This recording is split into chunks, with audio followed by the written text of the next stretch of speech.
മലയാള പുതുവർഷത്തെ ആദ്യ ദിനമായ മേടമാസം 1-ാം തീയതി പുലർച്ചെയുള്ള ആദ്യ കാഴ്ചയാണ് വിഷുക്കണി.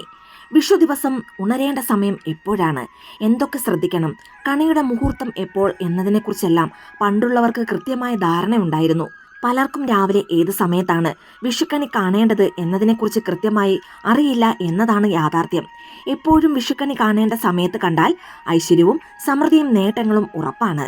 വിഷുക്കണി കാണാൻ ഏറ്റവും ഉത്തമമായ സമയം ബ്രാഹ്മ മുഹൂർത്തമാണ്. അതായത് പുലർച്ചെ 4:39-നും 5:26-നും ഇടയിലുള്ള സമയത്താണ് കണി കാണേണ്ടത്. ഈ സമയം വിഷുക്കണി കാണുന്നതിലൂടെ ജീവിതത്തിൽ ഐശ്വര്യവും സമ്പൽ സമൃദ്ധിയും നിറയുന്നതാണ്.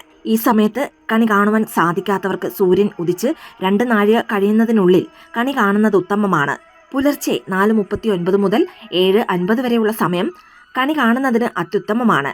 മാത്രമല്ല, കണി ഒരുക്കിയിരിക്കുന്ന മുഴുവൻ വസ്തുക്കളിലേക്കും കണ്ണെത്തുകയും വേണം.